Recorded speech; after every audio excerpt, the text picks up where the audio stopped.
राधे राधे, जय श्री कृष्ण दोस्तों। किशोरी क्रिएशन से मैं सपना शर्मा आप सभी का हार्दिक स्वागत करती हूँ आपके अपने चैनल। दोस्तों, आज के वीडियो में मैं आपके लिए धर्मराज जी और अमर सुहाग देने वाली कथा लेकर आई हूँ। आइए सुनते हैं धर्मराज जी और अमर सुहाग की कहानी। एक गांव में विश्वजीत और उसकी पत्नी सुमन रहा करती थी। विश्वजीत जो है बहुत ही गरीब था। वह रिक्शा चला करके अपनी गृहस्थी का पालन करता था। सुमन जो है बहुत ही सीधी सादी और धार्मिक महिला थी। एक समय जब सुमन गर्भवती हुई, अब विश्वजीत जो है सुमन से कहता है कि तुम आराम करो, मैं और ज़्यादा मेहनत करूँगा और मैं जो है अपने बच्चे का अच्छे से लालन पालन पोषण करूँगा। इस तरीके से उनके दिन बड़े प्यार से कट रहे थे। एक दिन की बात है, विश्वजीत रिक्शा चलाते हुए अत्यधिक गर्मी के कारण गिर पड़ा। उसके पैर में जो है चोट लग गई और चोट लगने के कारण जो है वह अपने पैर पर खड़ा भी नहीं हो पा रहा था। इसी तरीके से उसके साथी जो है उसको घर पर लेकर आए, फिर उसका इलाज हुआ। विश्वजीत की पत्नी सुमन जो है उसके पास बैठी हुई थी। जब विश्वजीत की आंखें खुली तो उसने सुमन से कहा, विश्वजीत सुमन से बोला कि तुम चिंता मत करो, मैं सब ठीक कर दूंगा। तब सुमन बोली, अब आप क्या एक पैर से रिक्शा चलाएंगे? अब आप जो है आराम कीजिए, अब रिक्शा मैं चलाऊंगी। तब विश्वजीत सुमन से बोला कि तुम इस हालत में जो है रिक्शा किस प्रकार चलाओगे? सुमन ने विश्वजीत से कहा, जब तक आप जो है ठीक नहीं हो जाते तब तक हम रिक्शा चलाएंगे। अब इस तरीके से सुबह होते ही वह घर के सभी कामकाजों को निपटाकर खाना बनाकर के लिए रिक्शा चलाने के लिए चली जाती।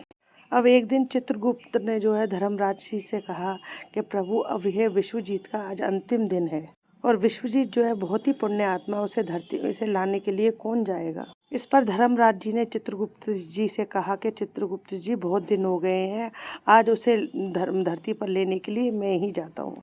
इस तरीके से धर्मराज जी जो है भैंसे पर सवार होकर धरती पर आ जाते हैं। वह अपने भैंसे को तो वापस भेज देते हैं। तो धर्मराज जी ने सोचा कि आज मैं मनुष्य की बनाई गई हुई इस सवारी पर ही चलूंगा। धर्मराज जी ने इधर उधर मुड़ करके देखा तो उन्हें सामने से सुमन दिखाई दी। अब धर्मराज जी ने जो है एक बूढ़े आदमी का वेश धारण किया और बूढ़े आदमी का वेश धारण करने के बाद वह सुमन के पास गए और सुमन के पास जाकर बड़े ही विनम्र स्वर में बोले कि बेटा, मुझे शहर घूमना है, क्या तुम मुझे शहर घुमा दोगी? प्रज्ञा तो सवारी का ही इंतजार कर रही थी। वह बहुत खुश हो गई तो उसने खुश होकर कहा, हाँ बाबा बैठिए, मैं आपको शहर घुमा दूंगी। इस तरह धर्मराज जी शहर कुछ चीजें घूमने के बाद में एक जगह उतर जाते हैं। अब उनके उतरने के बाद में प्रज्ञा जो है उनसे पैसा मांग लिया। तब धर्मराज जी कहते हैं कि पैसा तो जो है मेरे पास है ही नहीं है। तब प्रज्ञा ने सोचा कि हो सकता है शायद बाबा जो है पैसा लाना भूल गए हैं। तब उसने कहा, ठीक है बाबा, कोई बात नहीं। गर्मी अधिक होने के कारण धर्मराज जी को प्यास लग गई। अब धर्मराज जी जो है पास की एक दुकान पर गए और वहाँ पर पानी लेकर पीने लगे।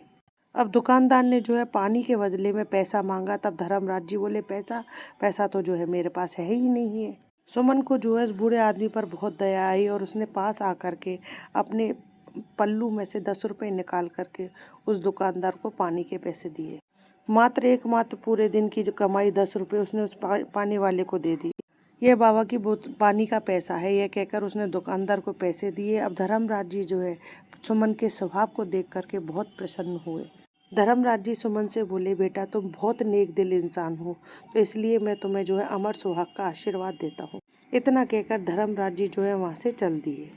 अब शाम हो गई थी तो प्रज्ञा भी जो है अपने घर की तरफ चल दी। अब सुमन जब घर पहुंचती है तो घर पहुंचकर देखती है कि वह बूढ़े आदमी जो है उसके पति विश्वजीत के पास में खड़े हुए हैं। तब प्रज्ञा ने कहा कि बाबा, आप यहाँ पर कैसे? अब धर्मराज जी जो है अपने असली रूप में आ गए और कहने लगे कि मैं तो धर्मराज जी हूँ, मृत्यु का देवता हूँ, और मैं आज तुम्हारे पति विश्वजीत को लेने के लिए यहाँ पर आया हूँ। तब प्रज्ञा जो है धर्मराज जी के सामने हाथ जोड़कर खड़ी हो गई और बड़ी विनम्रता पूर्वक बोली कि प्रभु, अभी कुछ समय पहले तो आपने मुझे अमर सुहाग का आशीर्वाद दिया था। अब आप बताइए कि आप मेरे पति को कैसे लेकर जा सकते हैं?